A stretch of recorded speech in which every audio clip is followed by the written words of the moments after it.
Hey internet, so what makes a banner valuable?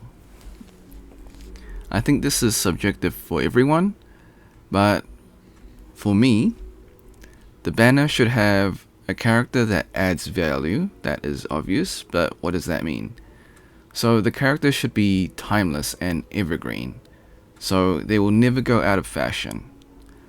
So Zhongli, I think he is a good example because you always need a shield, with the exception of the Abyssal Wolves, which goes through shields, but that's like the only exception. So you always want a shield because you won't get interrupted and you can continue your combos. So that is what an evergreen character is. And then as for the 4 stars, you want those 4 stars that have value as well. That could be a variety of things. That could be like your team synergy with your current team, or it could be exploration, or it could be a really powerful character. While Noel, Sayu, and Fremine aren't exactly the best examples, they sort of like kind of exemplify that. So you got Sayu for exploration, you've got Noel, which is jack of all trades, and then you got Fremine, which may work for your current team, depending on what your team is.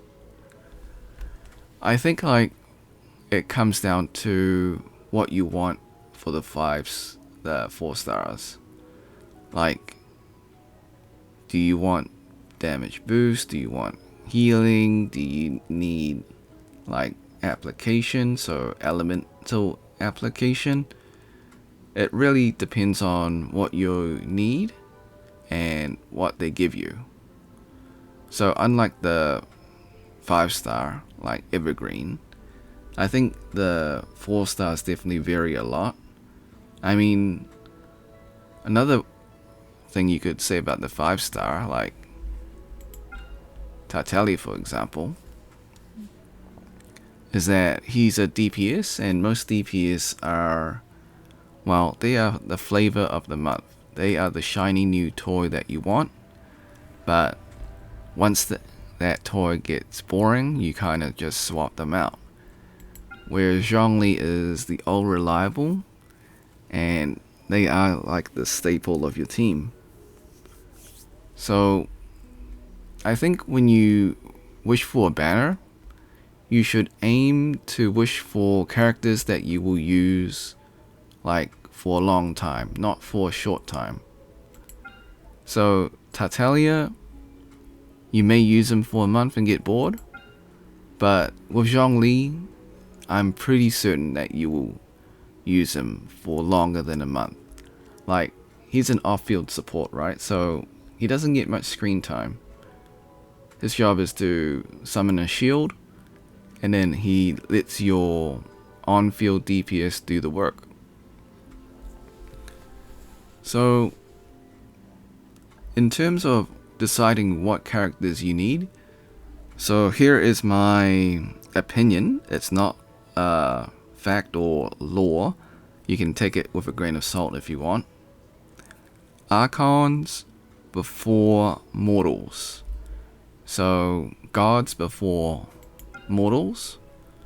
So you should definitely get at least 1 copy of each god or each archon. That is a matter of preference. I know some people would say that's probably not the right approach. You should just pick whoever you want, of course. But being archons and like, I guess, gods of the element, they are usually the strongest. Haven't met any archon that is the weakest, and Venti is no exception. Remember, they had to change their best because of Venti. Okay, in terms of DPS, pick a DPS that is an all-rounder. So not just a niche DPS, but like a DPS that like can last or like withstand the test of time. So a DPS that can like work in all situations, I would say, is worth your investment. Not just like a one time that you just need to clear this abyss and you need to wish for that character. That is a bad investment. Get a character that will clear the abyss like 99% of the time. Okay, I hope that helps in selecting your characters and wishing for them. So in terms of the weapon banner, never wish for it. I mean, I think we all know that the weapon banner is a scam, even till this day. It's better now with the epitomized path, but even then, I reckon they should have just made it like a 50-50, similar to the hero character or like the character banner. But they chose it to be like this, which I kind of disagree with. But if you're going to wish for the weapon banner, then go for it. Just know that you're probably going to lose your 50-50 twice before getting your weapon. So, is it worth it? I mean, if you got gems to spare, of course. Getting your signature weapon for your character, of course. Also, it may be instances where the weapon is not Zhongli or like the specific character's banner. So, like the Vortex Vanquisher technically is not Zhongli's best in slot, because Staff of Homer is technically the best in slot for Zhongli because of the HP scaling. So just be aware that not all the banners are like signature weapons for the banner characters. So do keep that in mind. Okay. Should you wish for the standard banner? I think if you've got like 3 wishes, sure. But I wouldn't exactly go hunting in the standard banner. Unless they revamp the standard banner to add like maybe like a tier 2 standard banner where you get different standard characters. Maybe that's when you would wish for them. But like there's no real reason to wish for a standard banner unless you've got your wishes saved up. Okay, I think that's all I can say, because like the standard banner, unless you're hunting for a specific character, it's probably better just to lose the 50-50 and get your standard character that way.